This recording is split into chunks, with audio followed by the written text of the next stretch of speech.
Mm-hmm.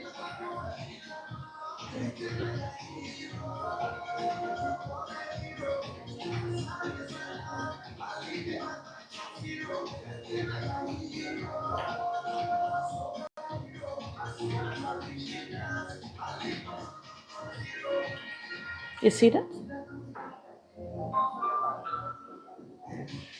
I'm doing some books by LR. Books by LR. That's the picture in it.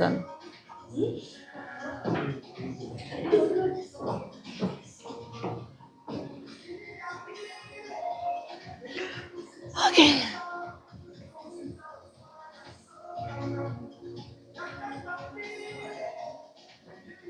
So welcome everyone. You know how we do it in Trinidad and Tobago. We had to bring Switch some the funny screen. vibes to Barbados, right? We came for the pickled pigtails and we came for the barbecue pigtails, but we bring some sugar, right? That's how it is. So we're so happy to be here. We're here with Latoyaa Roberts. This is her book launch for her newest book, The Tide You of claims. Grace. So we're happy to be here in Barbados for CARIFESTA. It's an amazing time. It's been amazing so far, and we want to continue the amazingness, the creativity, the vibes, the joy. Listen, we just want to make sure we are spreading all the creative juices that we can. Every piece of Barbados we are sharing this with and soaking up every bit of it from Barbados. I want to thank Latoyaa for this is unscripted. I want to thank Latoyaa for her efforts as an author. We don't have a lot of people who have a story and who take the time, put out the effort, put out the money, put out the resources to make it happen. Robert, you know that. As a publisher yourself, you often have to cajole some people into the comfort of telling their story. And Latoyaa is not one of those people. She is a prolific storyteller, and we're very happy to be able to talk about her book today. And before we go any further, I want to just give you just a bit of No, the video. information. The video first. Move the slides. Okay. But before we go to the video, I want to give you a bit of information about her. And Latoyaa Roberts, she is a social entrepreneur, a communication and development consultant. She's an editor and author of 3 published books. And as the founder of Books by LR, she guides Caribbean writers to publication via editing and marketing. As an avid traveler, a proud member of the Trinidad and Tobago Writers Guild and the Trinidad and Tobago Artists Registry, her work bridges creative industries, governance, gender, quality, and youth development. And I am proud to be able to facilitate this book launch here today in Barbados for CARIFESTA.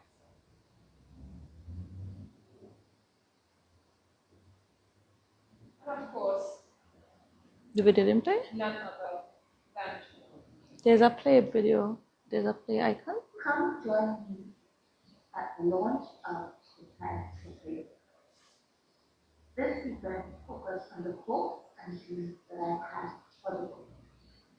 The Tide of Grace is a stirring novella that unfolds on a lush, storm-battered island of Trinidad. Here, where turquoise waves crash against the ocean shore, 2 souls come together amidst a challenging world. Visitors got to relax in the ambience and enjoy the theme of sustainability and love for the environment at its core. With healthy food, healthy drinks, and an opportunity to create great memories. Persons were able to interact with the book and with others and with me, the author as well. And everyone also got the opportunity to leave a signature on my tiny canvas, and also I was able to sign and autograph many great books. The theme of this book always focused on love and romance, but also care for the environment. I was happy to share my love and passion for the environment and climate change and sustainability with others. As I read from the book and had engaging panel discussions, and engaging words with persons as we celebrate love for each other and love for nature. Here's a copy of the CARIFESTA.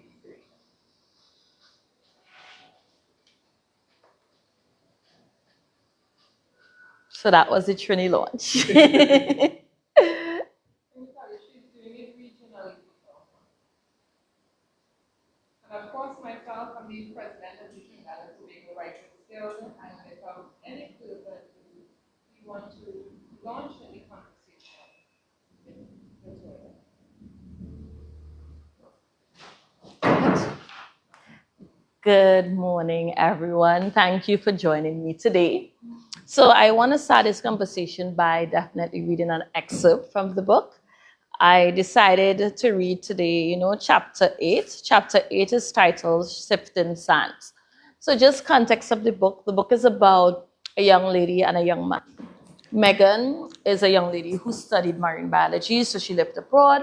And then she returned to her island, her sweet island, because she realized the corporate life out there was not for her. She was an island girl. And then James belonged to a wealthy family that grew up in the island of St. Giles, but then they moved to the US and built a large corporate there. And they were benefiting and living a life out there. And I guess the family always wanted to find a means to give back to the island. So there was an upcoming conference that was being hosted by Megan. But there was no genuineness in the giving back. But as a sort of tokenism, they sent James to attend the conference just to see that they were representing themselves there. And from his interactions on the island, he realized that he wasn't being fulfilled with the work that he was doing in the corporate life and the boardroom lives abroad. And that is kind of how the Tide Reclaim kind of sets the context, and then the story continues. So chapter 8 says, Shifting Sands. As the months turned into a few years, the impact of their efforts became evident with the next decade. Emissions dropped significantly, and the once polluted area around the factories began to rejuvenate. Wildlife returned, and the air and water quality improved. James found himself feeling a sense of pride he had not experienced before as a wealthy businessman, and he still had his wealth. Word of James' proposal spread like wildfire. News outlets picked it up in months. Praise poured in from unexpected corners. Activist groups, youth movements, and even island leaders who had once written him off. But so did the backlash. Back in New York, whole industry stock continued to dip.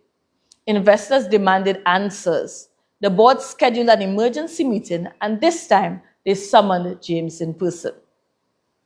James turned away from the window of the private jet, the skyline of Manhattan fading into the haze. Megan's touch still burned in his hand, her parting words echoing louder than the engines. You know who you are now. Don't let them rewrite it. He closed his eyes for a moment, centering himself. The battles ahead was inevitable. He had delayed the confrontation as long as he could, hoping to gather more momentum for the Blue Catalyst initiative to build a case so irrefutable that even the hardened titans of all industries would see reason. But he knew better now. Some walls were not meant to be scaled. They had to be broken. The car waiting at the airport was sleek and black, an enormity wrapped in luxury. James barely noticed the ride uptown, rehearsing arguments in his head, feeling the weight of generations on his shoulders. His grandfather's portrait loomed in the large memory, stern eye, hand resting on the first whole industry shipping vessel, a legacy built on conquest, extraction, and profit. But what kind of inheritance was worth preserving if the world it stood in was dying? The door shut behind James with a soft, menacing click. For a heartbeat, there was silence, the kind of heavy, charged quiet that falls before a storm. James took his place at the head of the table, the center of the storm. James placed his briefcase on the polished table and stood straight, hands calmly at his sides, though every instinct screamed at him to clench his fist. His father broke the silence loose, leaning back in his chair with an air of feigned casualness. You called this meeting, he said, voice like flint scraping against a stone. Let's hear it. James opened the folder in front of him and spread out a series of glossy photos, reefs bleached into graveyards, coastlines swallowed by rising seas, city gasping under smoky skies. He did not bother with the preamble. Time was too precious. The boardroom was exactly as he remembered it: cold, metallic, and unwelcoming. A battlefield dressed as a conference table. He straightened up his tie out a bit and stepped in. They were all there. His father, grayer now, but no less imposing. His aunt Miriam, sharp as a blade. The COO, the CFO, the family lawyer. Faces from childhood memories, now twisted in adversaries. You want to throw away 100 years of enterprise for coral and sunshine? His father said without preamble. James met his eyes. No, he said evenly. I want to build something that lasts another 100. And that doesn't happen by ignoring collapse. It happens by confronting it. We have the power to be a part of the solution, he said with his voice steadily. The Blue Catalyst Initiative is just the beginning. St. Jazz is a proof of concept. We can retrofit the rest of our holdings. We can pivot whole industries into a leader of renewable innovation, not a follower, a pioneer. The room erupted. Voices layered over voices. Mockery, disbelief, anger. Chats were thrusting in the air. Projections of loss, warning about brand damage, threats of stakeholders' revolt. Across the table, the CFO, a thin man with shivering glasses, scoffed with his breath. Miriam Hall, James' aunt, tapped a manicured nail against the coffee cup, her mouth pulled tight. His father did not even look at the photos. We are in shipping, James, he said sharply. Steel, oil, global logistics. We move what the world demands. We don't tell the world what to want. James met his gaze head on. Maybe we should. Murmurs ran through the room. Someone coughed. Someone else scribbled a note, not even pretending to listen. You sound like a college activist, Miriam said, voice dripping with content. Since when did you decide to be a savior? James' temper flared, but he swallowed it. Focus, facts, visions, he said. I'm not trying to save the entire world, he continued. I'm trying to save this company. If we keep investing in industries that are accelerating collapse, whole industries won't be around for another generation. Customers are demanding accountability. Governments are shifting regulations. The markets are moving with or without us. The father pushed back from the table, chair legs scraping ominously across the marble floor. You think that you know better than a century of success? He growled. Your grandfather built this empire from nothing. Your mother expanded it. He jabbed a finger across his chest, voice raising. I kept it alive through recessions and wars. And you want to gamble it all on windmills and fish farms? It's not a gamble, James said, louder now, feeling the cracks forming in his restraint. It's survival, it's vision. And what about tradition? Miriam demanded, rising from her chair. What about loyalty, responsibility to your family, to your shareholders, to your blood? Do you have any idea what you're risking? Miriam demanded. The foundation of this company is stability, expansion, dominance. You want to trade that for solar panels and seedweed farms? Not trade, James said, his voice cutting through. Evolve. You sound like a naive child, his father snapped. Whole industries didn't get here by chasing fantasies. James stood taller. Whole industries won't survive the next century if it doesn't adapt. This isn't fantasy. It's survival. It's leadership. But reasoning didn't matter. Their minds were locked in gilded vaults, shut against the tides already lapping at their doors. In the end, it was not about facts. It was about fear and power. James took a breath, grounding himself in Megan's voice. Megan's hand slipping from his in terminal. You know who you are now. Don't let them rewrite it, she said. So he's reflecting. My responsibility, he said, each word deliberating, is to the future, not to nostalgia. The COO threw up his hands. You're talking about gutting operations, downsizing shipping routes, divesting from oil. Do you have any idea what kind of losses that will trigger? What would the headlines say? I'm talking about investment in new sectors, James said. I'm talking about offshore wind shipping, green hydrogen transport, sustainable logistics industries, growing faster than anything else in the market we can lead. You're talking about risk, his father snapped. His voice thundered through the room. And you don't lead with risk. You bet on it. And if you lose, we all pay the price. James stared at them. All the faces had once smiled down at him in boardrooms and at holiday dinners, familiar, yet suddenly so alien. Fear radiated from them, mask of indignation, fear of losing comfort, control, the empire their ancestors had carved out of a different world. We are already losing, James said, softer now. We refuse to see it. Another long, brittle silence fell in the room. Miriam adjusted her diamond bracelet with a clink. Enough, she said coldly. Put it to a vote. The lawyer, grey and hunched like a vulture, cleared his throat. Proposal. Restriction of James Hall executive decision-making powers, pending further review. Any votes for? One by one, the hands went up. Without hesitation, without regret, without family. The vote was swift and brutal. His executive power would be restricted. He would no longer represent Hall's industries abroad, a ceremonial figurehead at best. James stood frozen for a moment, absorbing the sight, a betrayal written in the casual flick of a wrist. Only one board member hesitated, an old friend of his mother's, eyes glistening, but even she eventually raised her hand, face turned downwards. James did not move. He did not lower his head. He simply gathered his papers, smoothed the edges, and placed them back in his briefcase. You are making a mistake, James said quietly. No one answered. Then his father leaned forward, finality in every line of his body. You are a king, James, not here. James met his gaze, no longer a boy seeking approval. I'm not trying to be, he said. I'm trying to be something better. And with that, he turned and walked out, bruised, battered, but burning with a different kind of power, conviction.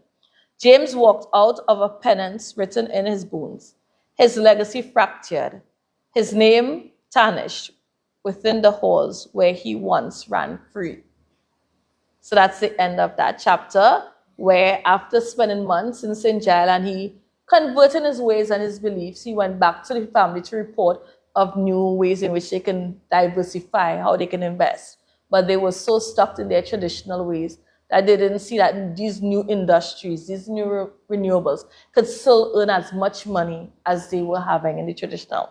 So this is chapter 8 of 12 chapters, and I welcome you to get to know more in the Tide Reclaims. Well, certainly, Latoyaa, when you were reading that, I loved your descriptiveness, the way you brought it to bear in terms of the transition between the old life that James had lived and the new life he wanted to live. And I have to ask, what was your inspiration for writing this book? Thanks, Joelle. I think that's a great question. For me, I wanted to write a book. This is now my third book.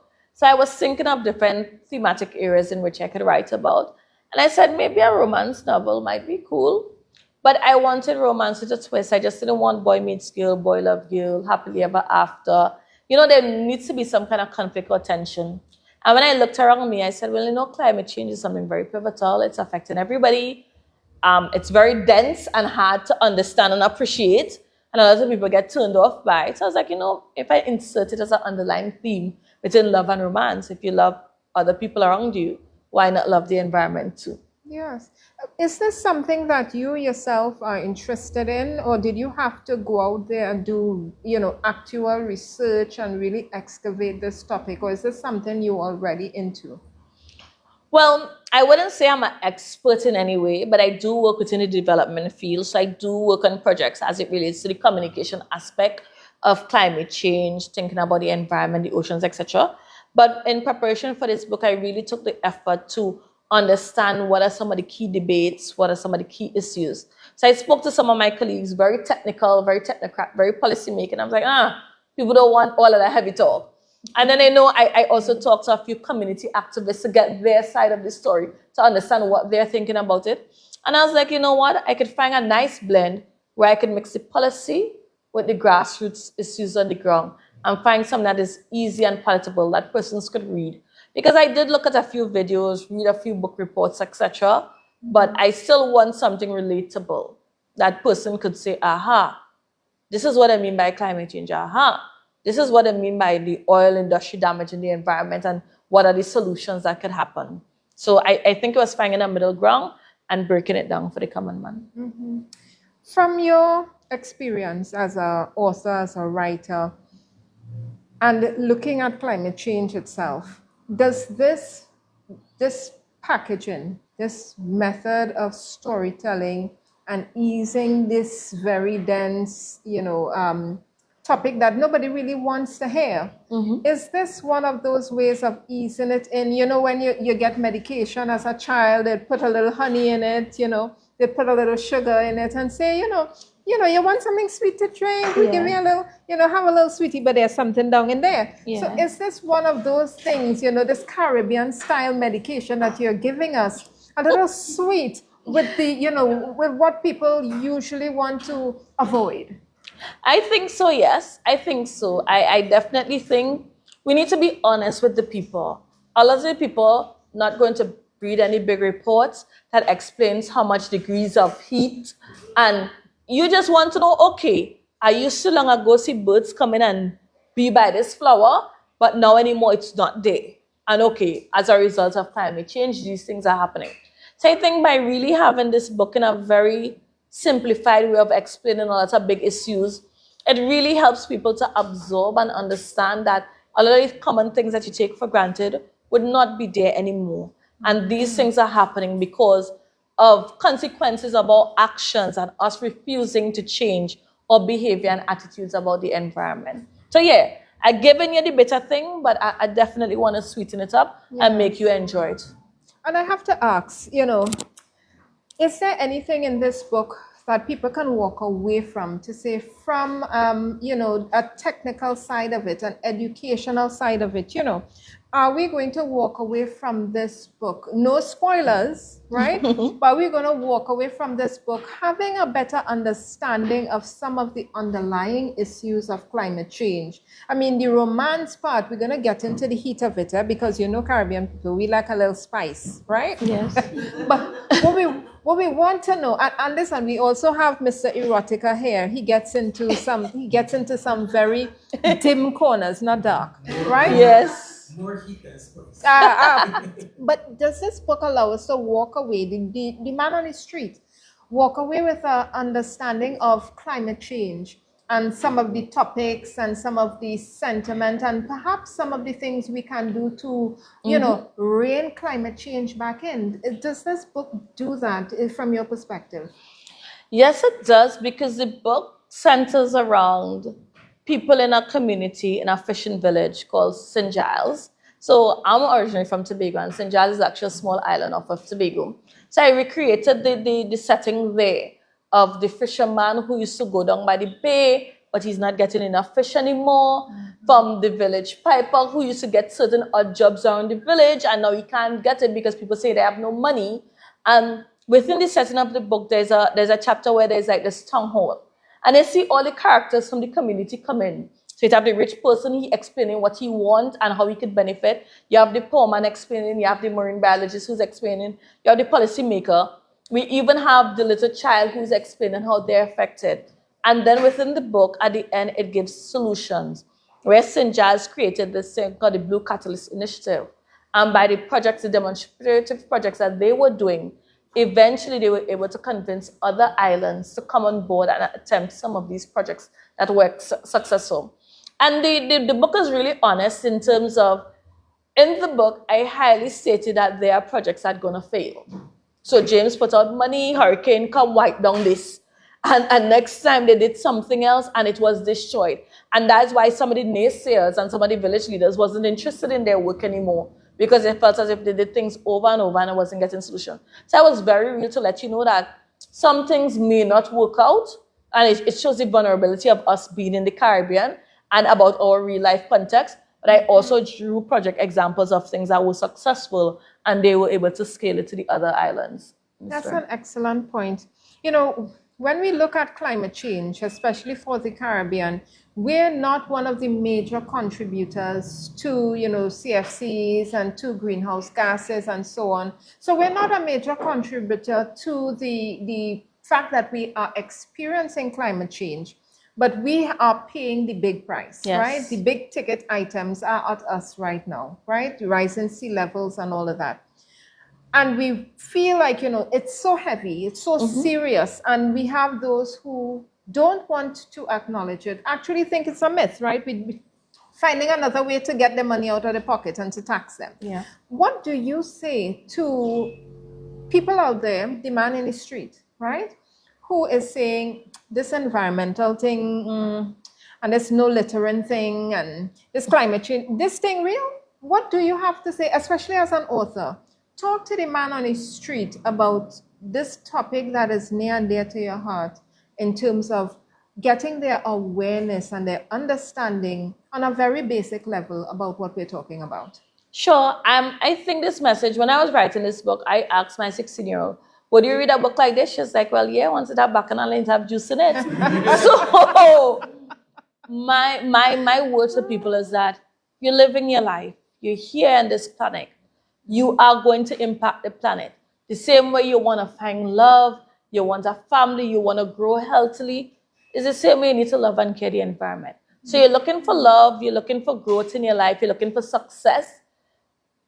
The environment is part of that success. So yes, climate change is real, and everything that you go through in life, it does go through money worries. Climate change causing some of them money worries. You probably will go through some love worries too. Climate change will cause some of those worries too. So it's as we as human beings, as people live on this earth and we experience life, the environment is a part of it. So we need to love and care and grow in it the same way. I could not have said that any better. But the Trinbagonian in me coming out. Oh gosh, let me hear you. Right? As a person who've lived, worked, and played in Barbados for about 10 years, the Bajan in me coming out. What going on? What going on between these two? So, right? Man meets girl, man fall in love. But I hear some undercurrents, like he have family drama, right? He has an empire going on. Talk to us about how this romance, from your perspective as a writer, writing about these two individuals, did you feel like the characters you created are two characters you could find anywhere in Barbados, anywhere? Would they be in CARIFESTA, right? Are these two characters that we probably could bounce up in the market? Well, you raised an excellent point. When I started to write the novel, I wanted to show two different sides of the spectrum. And for me, at first I was like, how I can have a Caribbean millionaire? I didn't really know how much Caribbean millionaires there is. So it has to show where a family once had roots within this region, but they have migrated and they're living it up nice out there. And there are people in the diaspora like that who have experienced the developed world, who they have developed and grown. And in some way they're benefiting from the region. And yes, they want to give back, but making sure that they give back something that is valuable and sustainable. And that is what was happening with the James family. They were into shipping, they moved abroad doing well. They throw the little pennies back to the region. So they sent James to this little conference because he was invited. So they will send homeboy home to meet with the people. So I didn't go to chapter 1, but chapter 1 shows where James is coming off his private jet. And the villagers were all cussing him. They're like, who is he? He's so stush. Where he going with all of this? But at the end of the day, the opposites met, where the boardroom guy, and even on the cover of the book, that's why I kind of still kept him with the suit, because it represents that corporate branding. Yeah. And ended up meeting with a very down-to-earth, relaxed person from the Caribbean lifestyle and finding a way to make the two merge We in the region, we can bring development, we can grow, but we can do it still with our Caribbean uniqueness. Yes. So I believe, I don't know if they're in CARIFESTA, but I do believe that we do have persons like this in our space, in our environment, and we need to pull them in and let them continue to help the region in good, sustainable ways. That's an excellent point that you're making in terms of the Caribbean region, sustainability and people in the diaspora, them coming back to the area, to the region, to bring that wealth and development they've achieved and attained overseas. It is a pity sometimes that we have to put it like that, right? Yeah. We have to leave home to do well, and then you could come back and help, right? It would be really nice if we can have the instance where they did well right here. Right? Yes. Or maybe they went Grenada and did well. Exactly. Right? Maybe they went Barbados from Trinidad and Tobago and did well. But, we understand the narrative that we see replicated over and over again. But I have to ask this question. I have to get into your business, Latoyaa. As an author, right? You have in there some steamy topics. I mean, let's set the scene. Some balmy breezes are blowing. You're walking down Browns Bay. You're holding your hand, man. It feels like the sand between your toes. I mean, oh Lord, the heart going pitter-patter. But let's get real. We're looking at some gender themes. Yes. He's coming to the Caribbean as a conqueror. As you know, this knight in shining armor coming to the Caribbean to meet a female, to meet a woman who is now... She's a force of her own. Yes, but who is now giving him grounding and giving him roots. When we look at gender and how gender plays a role in our Caribbean romance and our Caribbean love lives and our Caribbean societies, some of these, some of these gender themes seem to play out over and over again in terms of, the woman saved the man. He was making real money, but he was going down the wrong way. And she come and pull him back to himself, bring him back to his spiritual roots and bring him back to his... I mean, tell me, as a writer, how do you feel about, the themes of romance and these gender themes that we find reoccurring in romance, Yes. Boy meets girl, but girl saves boy. Yes. Yeah, but now he's also saving the environment. Talk to us about some of those themes and the packaging you have in your book and what kind of perspective you're looking for the reader to go away with. Sure. So, this romance between James and Megan, they're going back and forth. They're cussing out each other tit for tat because they're on different sides of the spectrum. But within that tension between the two of them, they realize that they're fighting for the same thing and they're fighting each other. And they realize that they are two strong-headed people who have now grown to love one another. And there are times when Megan's personality is very overpowering in the book. As I said, a strong woman to give the man focus. So there are times when James is vulnerable in the book. And I was quite okay with showing that character. And there was also a generational gap and relationship there in the book where James had to report back to his father and his aunt with generations. But then he's also showing that he's becoming his own man. So there is the tension in the book showing the gender roles. And I didn't necessarily stereotype it to say, well, he's a man, so he needs to act like a man and be a man all the time because he's king. That wasn't the case. But it was about showing that man have a role in a relationship, the woman have a role in a relationship. There are times when they can switch roles and one could be the more powerful, stronger character dealing with an issue but also leading the way and showing the way. And that came out in the book. And what I like about what your response was is that he became or was vulnerable.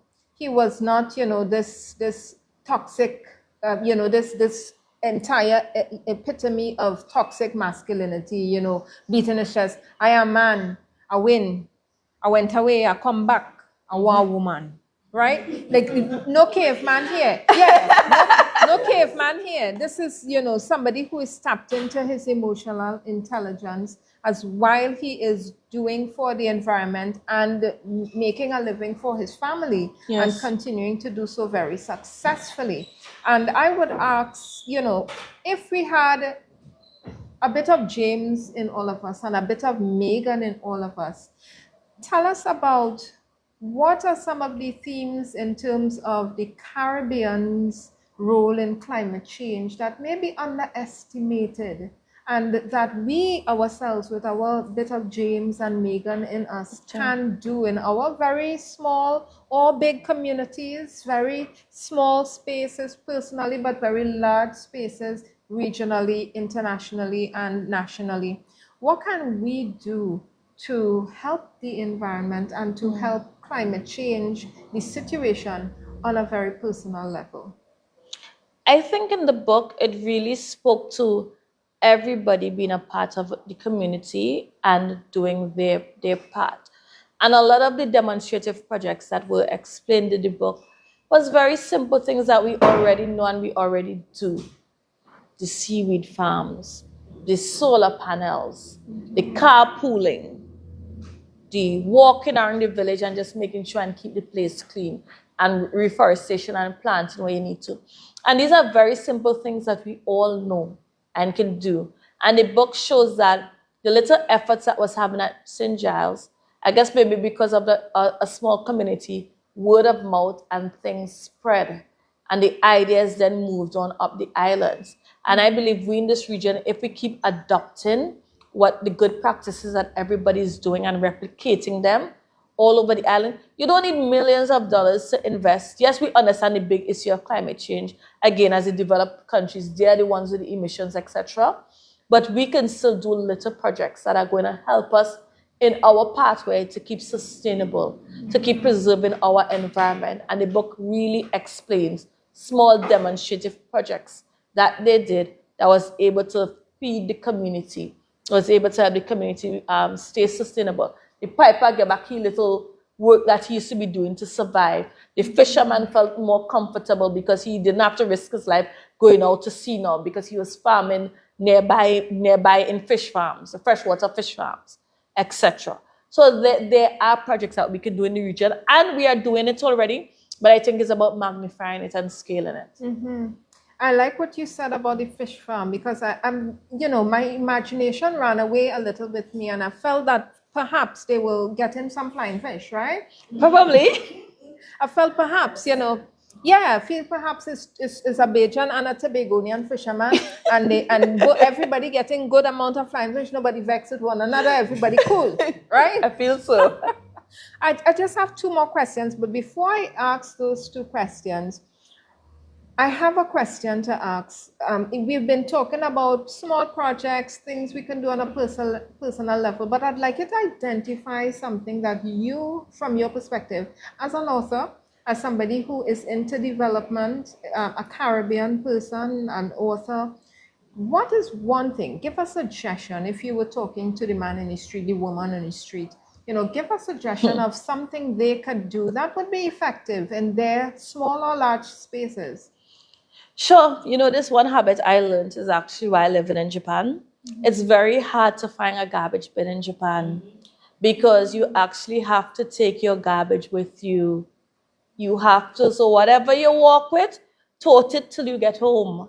And when you get home, you recycle it as necessary there. Mm-hmm. And even now that I'm back here, yes, generally the Caribbean is pretty clean, but yet we're still having flooding issues. And sometimes it's because of the garbage, because people just dropping the litter all over the place. So something simple as walk with a little paper bag in your bag and just keep it until you get home is a very simple habit that you could inculcate in people. Mm-hmm. And you could see how wonderful that could help with the flooding problems that many of the islands might face because of the littering and the waterways. Listen, that is so powerful, and I'll tell you why. Because I remember as a child, my mother used to take our garbage from us. We didn't get to pelt it through the window. She even stopped the car time for us to go and pick it up. But my sister pelted dynamite paper through the window. That is something parents used to do. they would, you know, my mother had a handbag, you know, the handbag, kit and caboodle inside of there, right? And she would put all the garbage in there, and when we get home, or to the nearest bin, she would deal with it. And I think that's some of the things we need to get back to as Caribbean people. Some of the good habits that we had, right? We need to dust off Charlie. I don't know if I remember, keep Charlie away. Yes. Yeah, keep Charlie. I think that was a Trinbagonian thing. Keep Charlie away, dust off, you know, pick up your garbage and stuff like that. But I want to get into some murky waters with you, Latoyaa. Okay, murky. Listen, it murky people. Listen, a plain devil's advocate. You know the government of Trinidad and Tobago has signed $1 billion oil deal with ExxonMobil, right? Sure. And we have also signed, we're signatories of the Paris Agreement in terms of getting our emissions down. Tell me, as an author, as somebody who, you know, a Caribbean person, we want our space to have money. We want it to be affluent. We want our treasury to be, you know, looking at kind of how. But tell us about what you think. Do you support or not? And, you know, we're not trying to get you in any hot water. We want you to keep your work, right?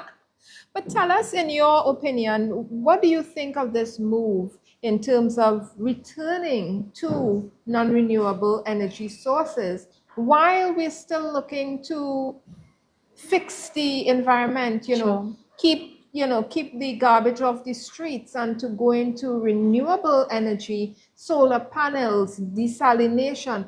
Right. What is your perspective as an author and a Caribbean woman when we have these things happening in our spaces? Joel, thank you for that very controversial question, but I think it's one that needs to be answered. And I think as citizens, we all wondering. My advice to the government is really energy transitions are important. So I'm not telling you to get up tomorrow and just start greenwashing everything, because that is not realistic. Our economy has been based on oil and gas for years. And if we just automatically pull it out the window, it's going to collapse. But the same way within your Exxon deal, you're going to do your drilling and your refinery of oil, a certain percentage of the money could also be shared towards green hydrogen projects, using solar power. So there's many ways to which green transition could happen. And I think the government needs to advocate. There is money in going green. You do not need to be broke by going green.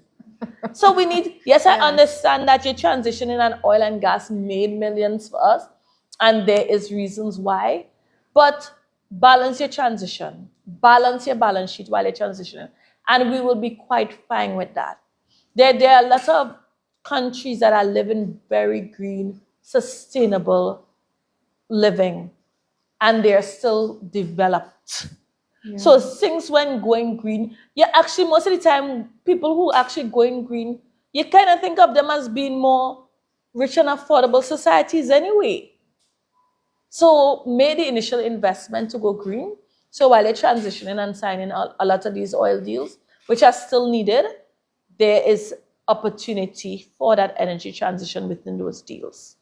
Listen, you get to keep your work. Yeah, for now. That is a fun, listen, such a balanced response. I have to say that it makes complete sense what you're saying. And I think a lot of people would sign off on that. You know, we can eat and chew gum. We can walk, eat and chew gum. We can drink juice and chew gum. You know, we can do everything one time. It's not something where you only have to do one thing during your particular space and time. But I have to get back now to James and Megan, right? There's the bacchanals in there. Are you a romantic at heart, Latoyaa? Yes, I am. I think so. Let me ask you, where James and Megan going from here? So he gone back home. The family cry him to shame, right? Because he want to do sustainable things. You know, he have his love interest back in the Caribbean. Where are James and Megan going from here? Well, you know, this story kind of ends on... No spoilers, eh? No spoilers. No spoilers. So the story just ends with them being very positive, walking on the beach. And, you know, despite it being chaotic, there is still life. There is still hope. Mm-hmm. He wants children and he go, want a world for the children to live comfortable. So I think James and Megan is just like anybody else, having emotions and love and wanting a family and hope. So that's where they will end up, I think. So is They made no children in this book, but but they will get a man. So we're looking at James and Megan Part 2. Maybe we'll see. I'm hearing rumblings in the future about James and Megan Part 2. Maybe Part 3, like Turn of the Tide, right? Right. One of our soap operas in Tobago. Turn of the Tide, there was Turn of the Tide 2, there was Turn of the Tide, the Evolution. You know, are we going to have... You said maybe, but I want an answer. I don't know, Joel. I don't know yet. We'll see. We'll see. Okay. Last question. And Plenty last question. Yes, right? yes. You know how we are. We don't hang up the phone. We say, oh, all right, well, I had to go ahead, but what going? That's me. So we have an erotica expert with us here today. That's, Robert Gibson. You write erotica. So I'm asking this question for for Robert, right? Not for me. I'm asking this for Robert. This book is PG-13. Remember, I asked my daughter if you're going to read a book like That's this. the exact question I was going to ask. No, it doesn't go that deep. Are It there doesn't go any that parts deep. in the book where the children have to go No, like that? I didn't make it that deep because I Okay. wanted... My daughter's like, oh, you're going too mushy here. Backtrack that. So, no, I didn't go that Perhaps you deep. can look forward to some, some nights. Some on steamy later. Yes. Nights on the sand, full moon shining that later in the next book, right? It's about a touch of that there, but yeah. Ooh. Okay. Listen, people, get this book, The Tides Reclaim. It is an amazing starter conversation with climate change, romance, a little bit more of something. We're not giving any spoilers away. Get the book. We have Latoyaa here with us, Latoyaa Roberts, the amazing author, third-time published author. And this is her third book. We have her other two books here on display, and you can get your copy of those as well. But we want to thank you for being here with us. And we want to thank you for taking the time to hang out with us. Please don't run off. We have a nice display. You know how Caribbean people are. We don't just say goodbye, right? We just have to say, see you later, right? Anybody have any questions? Yeah, sure, you can use the mic. Is it on? And just talk loud, you should be fine. Yeah, waste of time. I did this for artists for 10 years. They don't need a microphone. So I love the book. I have to buy it now. Very good. Actually. But, no, I saw it. I love the title of it and the pulling in of climate change. It reminds me of Aesop's fables, the parables in the parables in the Bible. You're bringing in a serious message with an overarching story, and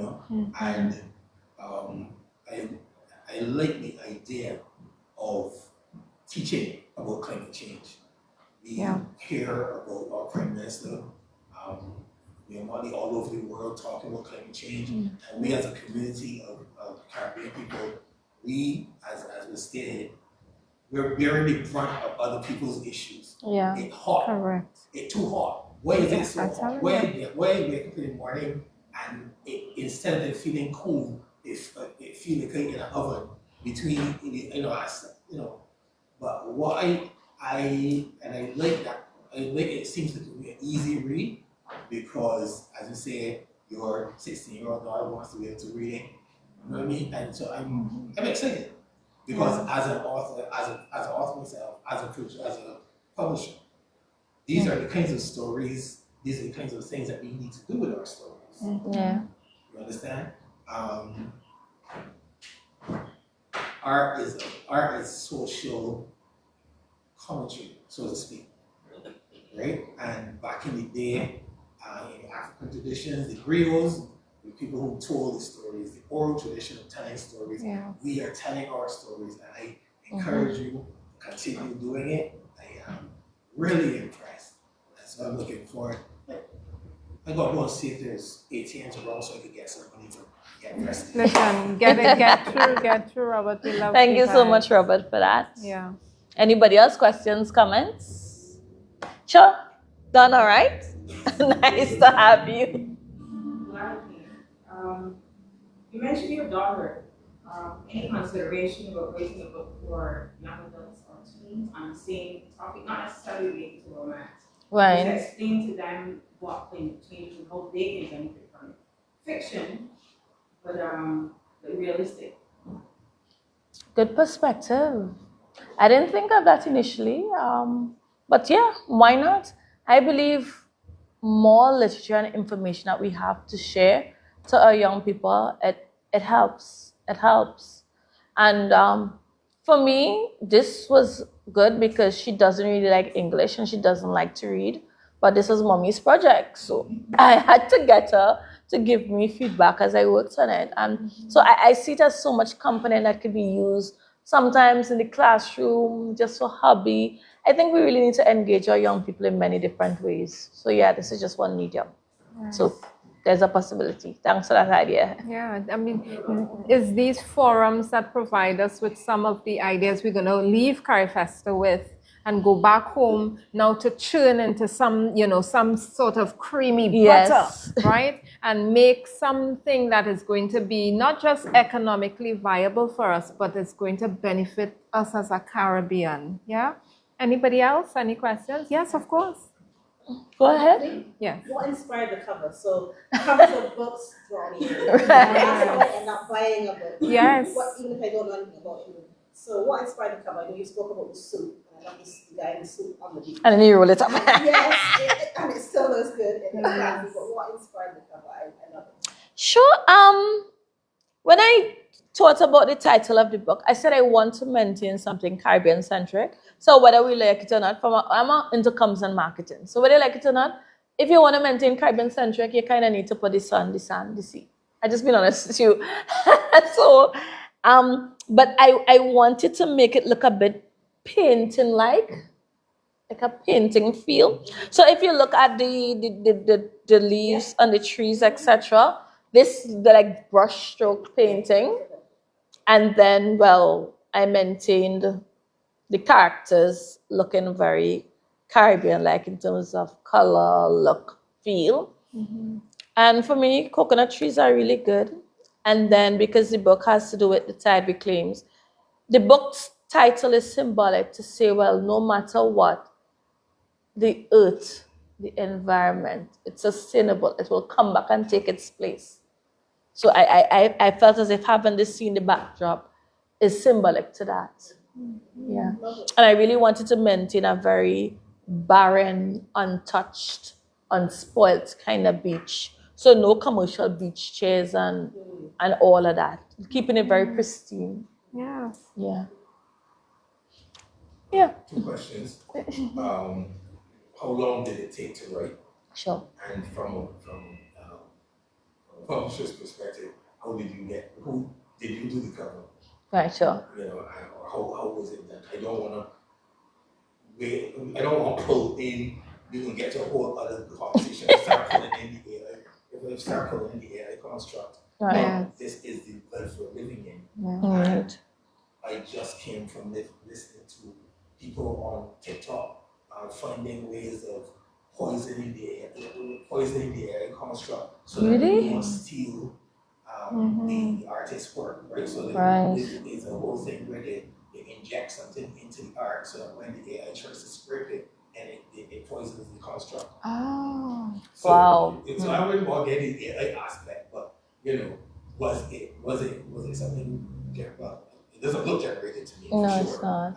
And then how long did it take to write and put the book together?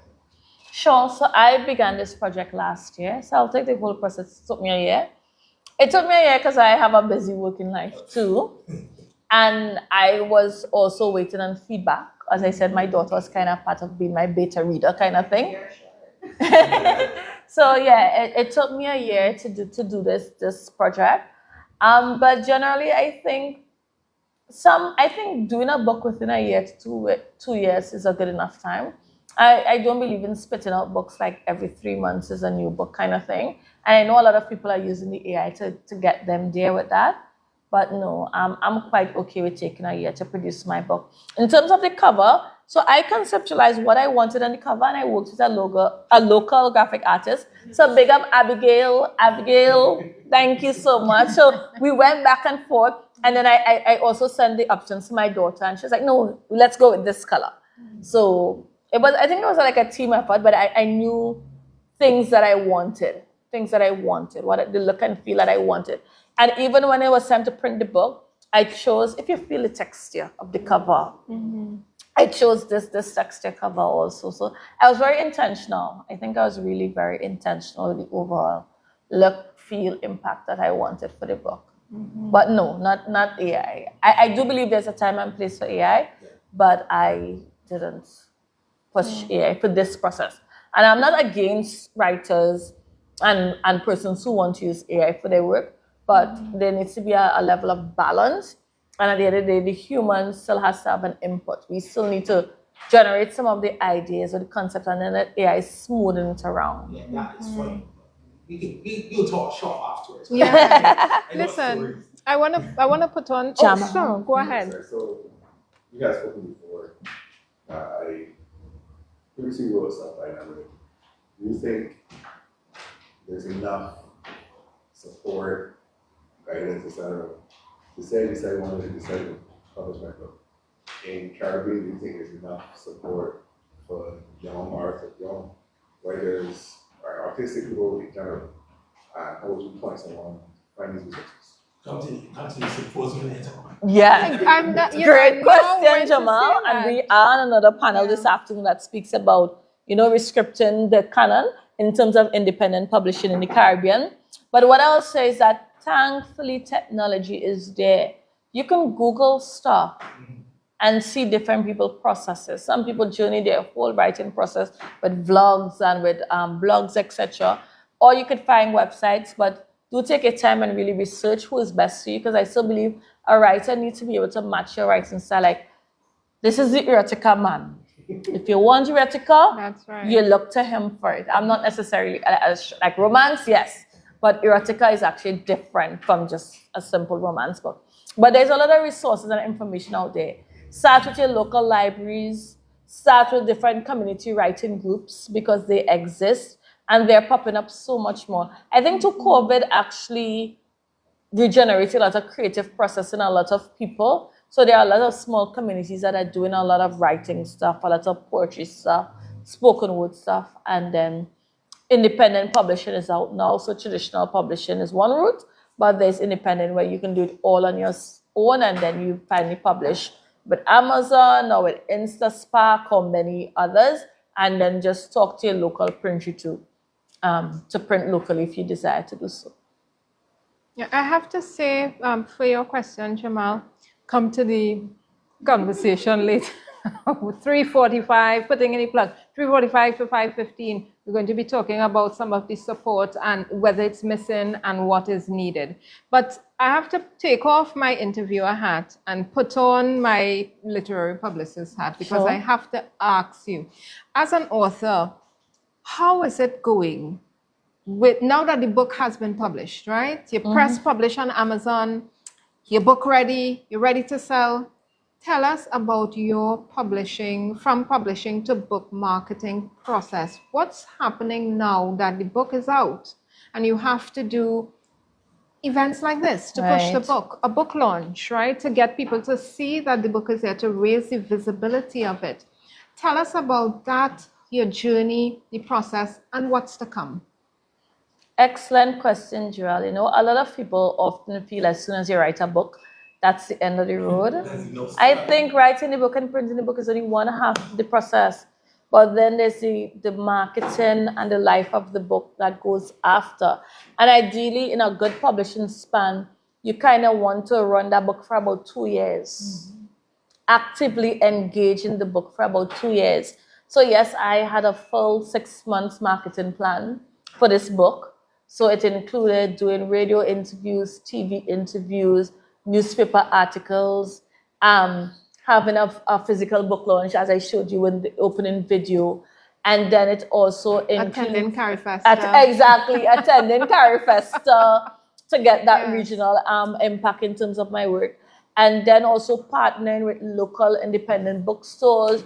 Have your social, as an author, I believe everybody, after you have become an author, you need to create an author page and sell your work there. Every time somebody talk to me, I have a book. I went out to lunch with friends last night and we were talking about, I said, you want to purchase a copy now? I have a copy in my bag. Because you have to sell and market your work. Unfortunately, now the traditional publishers don't do it as much for you. And when you're independent publishing, you need to do the work. You need to put in the time, the effort, the financial resources as much as you have it to do the work. That is the way. And funny enough, a lot of the big name authors actually started as very small indie independent authors before they were discovered into a larger publishing agency.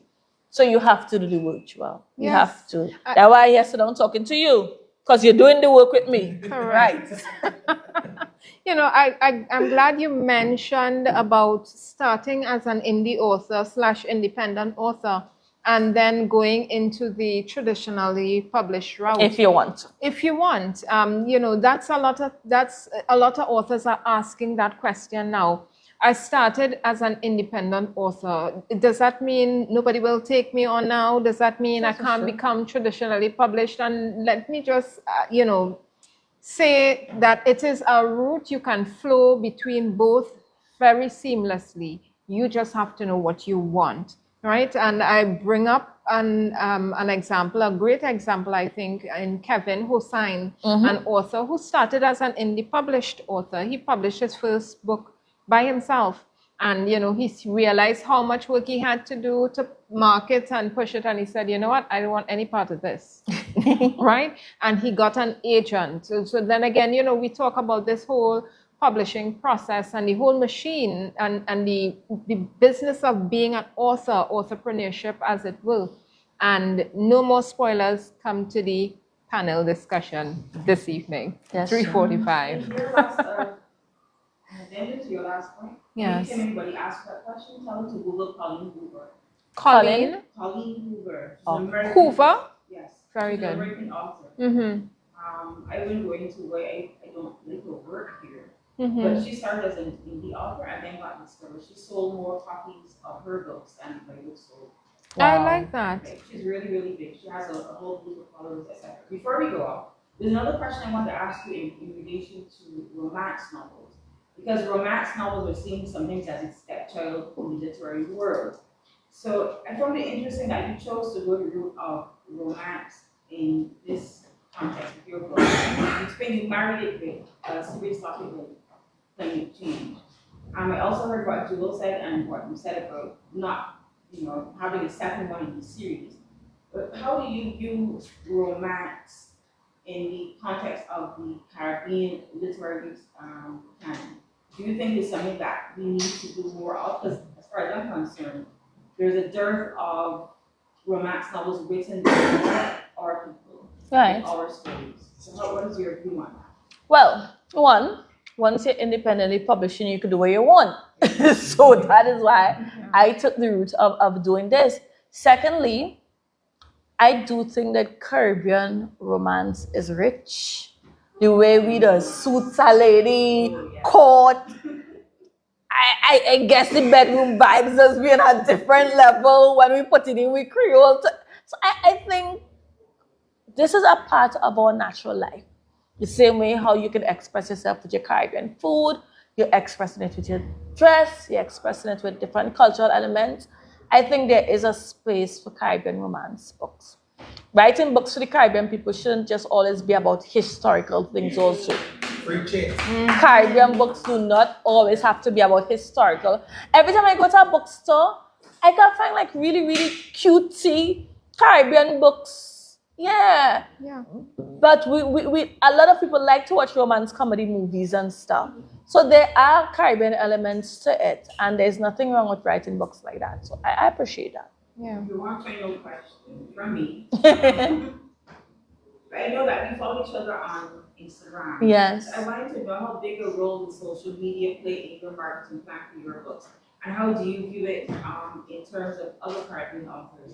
Because I've suggested to Robert before that the same way the American, I reference American because they're the ones I interact with a lot.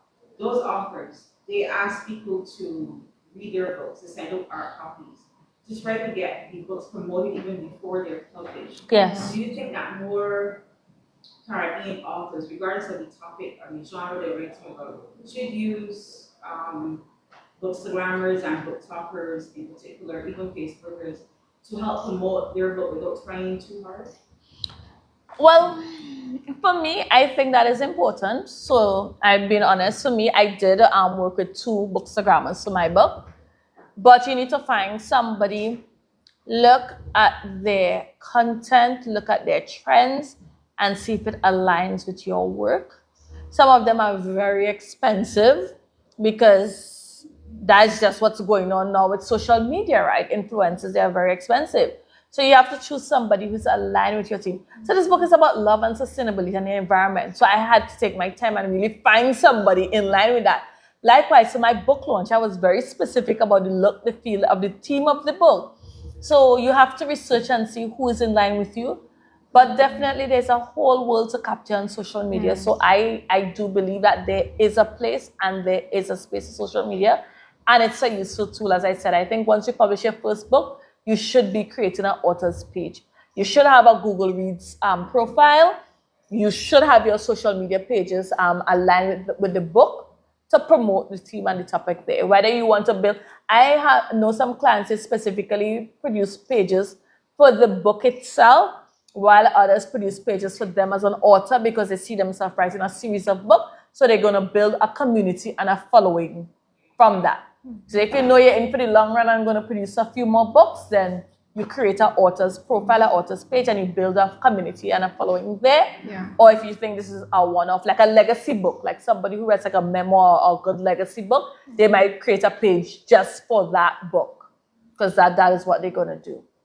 But there's definitely room for social media in this day and age. There is. I want to tap back to what you said in terms of the Caribbean and romance, you know, and I want to put a plug in for the Caribbean and that intersection of Caribbean and romance, because a lot of times the romance happens in these international romance books in the Caribbean. Correct. So true. So true. They use us as the template for romance, and we are afraid to talk about ourselves.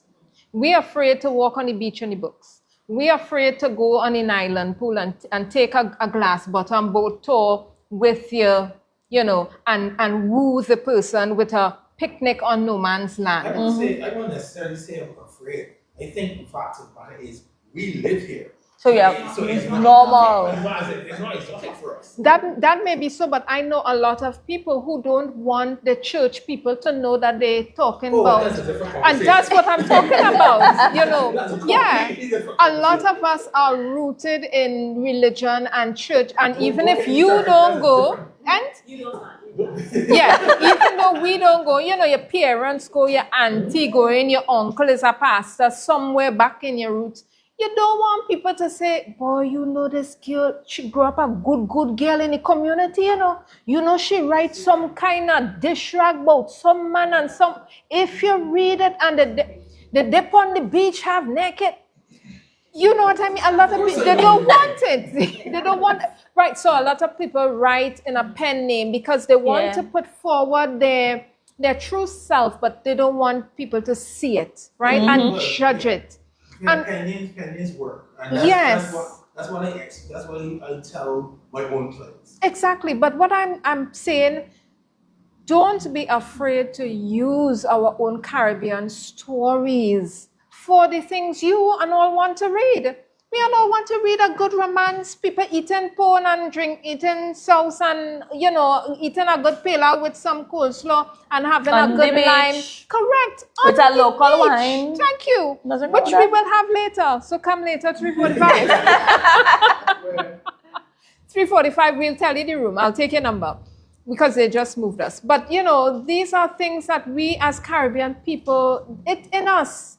We like a little eat up and a little drink up, and we want a lime and, you know, fellowship and hang out and laugh and talk and chat. It's nice and warm and balmy here. We don't have to run away because it's cold, and that's one of the things we want our literature to represent. Don't let other people come and let Stella get your groove back. Okay? Or you convince me to release my. Yes, don't let Stella come and tell her story of getting her groove back here when you live in here. Okay?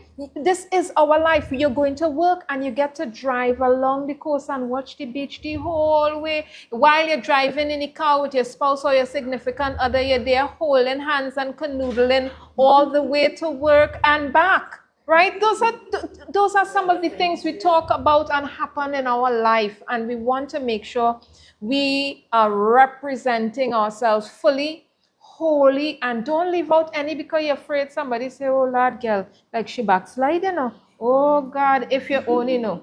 You know, bring your whole self. Bring your whole self, bring your whole culture, represent yourself strong, proud, unapologetically, like Latoyaa did in this book with the tides reclaimed. You know, listen, give her a round of applause, please, please. And I want to thank those who are joining online too. We really appreciate your comments and your feedbacks. Yeah. I know you're enjoying the conversation here with us. And she's going to let you know on social media where you can get her book to purchase.